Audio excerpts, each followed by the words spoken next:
Together with Nanay Nancy and her husband, we went to Labak, which means Lusungin, as what they have told us, a place in Barangay Cansuso where some of the pandans are located. A proper field attire is needed to be safe.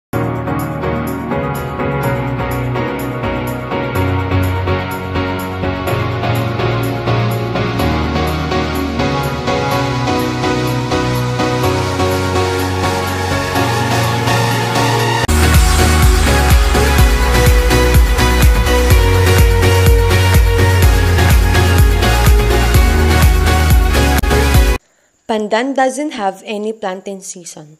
Therefore, it can be planted any time of the year. It can be harvested after 5 years. So first, we will gather or cut some pandan here.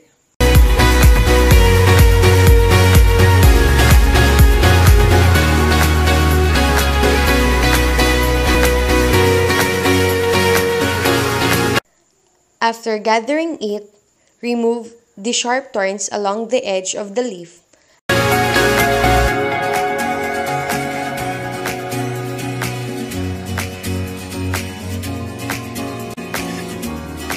As well as the midrib, to ensure that the leaves are safe enough to grip along the entire procedure.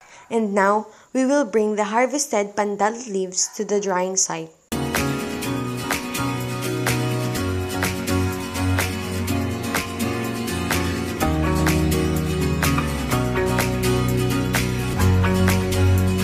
After drying, the next step is pagbubulay, wherein a single pandan leaf is inserted into a linasan, a small wooden stripper for pandan to be sliced into strips.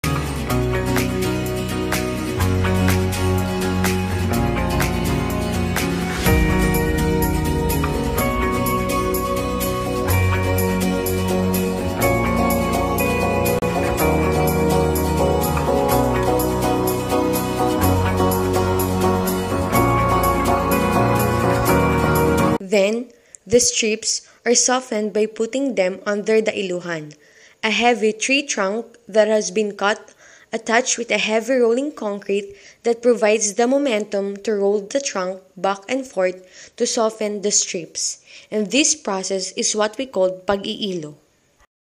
To truly appreciate it, we also tried pag-iilo. Dexterity and muscle power is merely needed.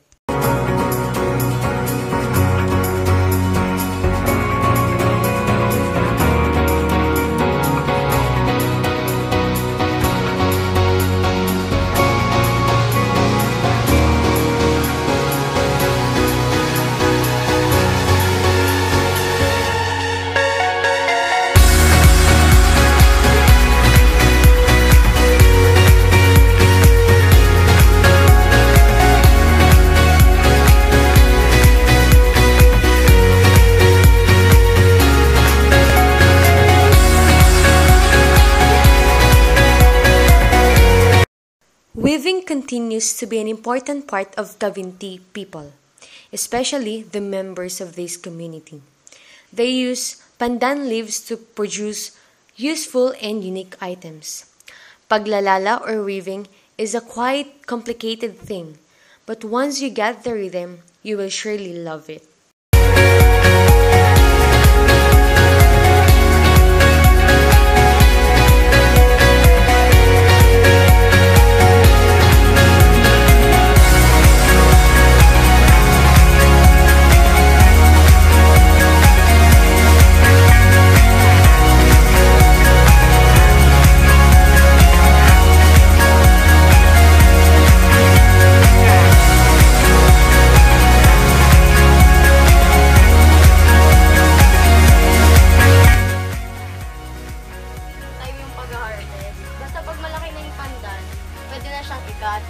Tapos, pagka-cut niya, natanggalin yung gitnang part, yung midrib, kasi matigas yon, pati yung side na may tinik. Tapos after nun, dadalhin na siya dun sa labas para ibilan. Pagkatapos ibilan, ibubulay yung pandan, tapos magiging. Tapos after nung ibulay, ay dadalhin naman siya sa iluhan para dun siya iniilo para maging malambot yung pandan at pwede na siyang gawing sombrero. after iluhin yung ganito, maglalala ka. So, ito na yun, ganito. So, ito na po yung final product natin. Hindi pa siya tapos, pero ito yung tinatawag nila na sambalilo or sombrero sa atin. Charot!